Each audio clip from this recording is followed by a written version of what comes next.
दोस्तों, क्या आप भी बैंक एफडी के वही पुराने 6 से 7% रिटर्न से बोर हो चुके हैं? तो जरा दिल थाम कर बैठ जाइए, क्योंकि आज हम आपको बताने जा रहे हैं म्यूचुअल फंड बाजार के उस छुपे रुस्तम स्कीम के बारे में, जिसने अपने निवेशकों को रातों रात नहीं बल्कि सब्र के दम पर कुबेर का खजाना दे दिया।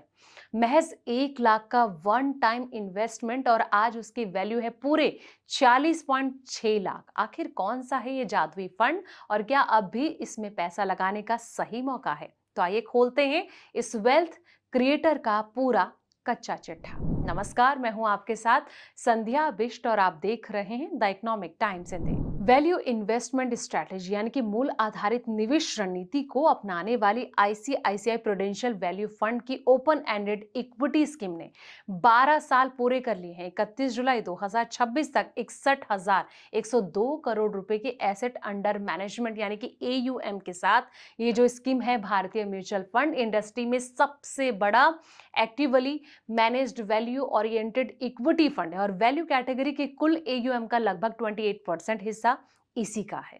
और ये इस स्कीम में वैल्यू इन्वेस्टर के भरोसे को दिखाता है। दोस्तों, 16 अगस्त 2004 को लॉन्च किया गया ये जो फंड है, अलग अलग मार्केट कैपिटलाइजेशन सेक्टर में ऐसी कंपनियों की पहचान करके लंबे समय में कैपिटल एक्सप्रेशन यानी कि पूंजी में जो बढ़ोतरी है वो हासिल करना चाहता है, जो कि अपनी असल कीमत से कम पर ट्रेड कर रही है। 2 दशकों से ज्यादा समय में इस रणनीति को बाजार के कई अलग अलग दौरे में परखा गया है, जिनमें कि तेजी से गिरावट और रिकवरी के समय भी शामिल है। इसमें स्टॉक चुनने के लिए हमेशा एक डाइवर्सिफाई और वैल्यू ओरिएंटेड तरीका जो है वो अपनाया है। दोस्तों, अब 1 लाख के बना दिए पूरे 46.6 लाख।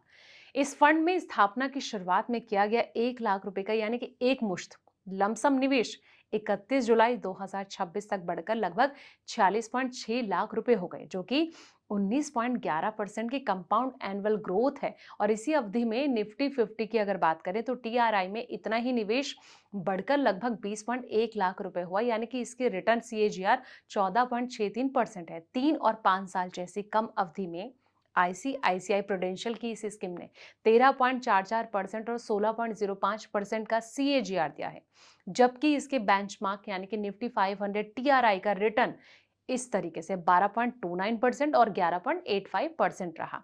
अब 10,000 एसआईपी से 2.37 करोड़ का फंड कैसे बन सकता है? स्कीम शुरू होने के समय मासिक 10,000 की एसआईपी रकम इस दौरान बढ़कर 2.37 करोड़ रुपए हो गई, जबकि वास्तविक कुल निवेश केवल 26.4 लाख रुपए रहा, यानी कि सालाना 17.04% सीएजीआर की दर से निवेशकों को फायदा मिला है। निफ्टी 50 टीआरआई में इसी निवेश पर केवल 12.30% की दर से सीएजीआर रिटर्न मिला। रिस्क एडजस्टेड आधार पर स्कीम का सालाना स्टैंडर्ड डेविएशन 12.72%, शार्प रेशियो 0.63 और बेंचमार्क के मुकाबले बीटा 0.79 था, जबकि इक्विटी हिस्से के लिए पोर्टफोलियो टर्न ओवर रेशियो 0.80 गुना था। दोस्तों, लंबे समय में ही बेहतरीन रिटर्न आखिर कैसे मिल जाता है? तो वैल्यू इन्वेस्टिंग और इसकी जो खूबियां, इस पर आईसीआईसीआई प्रूडेंशियल एसेट मैनेजमेंट के ईडी और सीआईओ सगरन नरेन का ये कहना है कि वैल्यू इन्वेस्टिंग को 1-2 साल के नजरिए से नहीं देखा जा सकता है, क्योंकि निवेश का ये जो तरीका है लंबे समय में काम करता है। ऐसा इसलिए भी है क्योंकि वैल्यू इन्वेस्टिंग का जो मूल विचार ऐसे स्टॉक खरीदना है जिनकी वैल्यूएशन अट्रैक्टेड हो, लेकिन वो अपनी असल कीमत से कम कीमत पर मिल रहे हों। इसलिए निवेश के फैसले का जो नतीजा है देखने में हमेशा कुछ समय अलग लगता है। ये ट्रेंड अलग अलग समय सीमाओं में देखा जा सकता है। तो जब भी आप ऐसे निवेश करें तो सवाल ये भी आता है कि ये जो स्कीम है वो मैनेज कैसे होती है। तो एक्सपर्ट के मुताबिक स्कीम को मैनेज करने का जो तरीका है वो लचीला है, जिसमें कि मार्केट कैप का कोई खास झुकाव नहीं है। निवेश का फैसला पूरी तरह से इस बात पर आधारित होता है कि हमें बाजार में कहाँ वैल्यू दिखती है। मिड और स्मॉल कैप की तुलना में लार्ज कैप बेहतर वैल्यू दे सकते हैं, इसलिए मौजूदा बाजार के माहौल में पोर्टफोलियो का झुकाव लार्ज कैप की ओर होता है।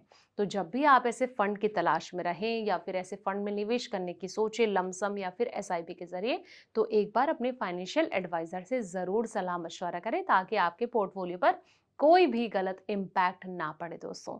ये रिपोर्ट आपको कैसे लगी है, कमेंट बॉक्स में अपनी राय जरूर दें। फिलहाल इस वीडियो में इतना ही। ऐसे पल पल के अपडेट्स के लिए आप देखते रहें एटी हिंदी।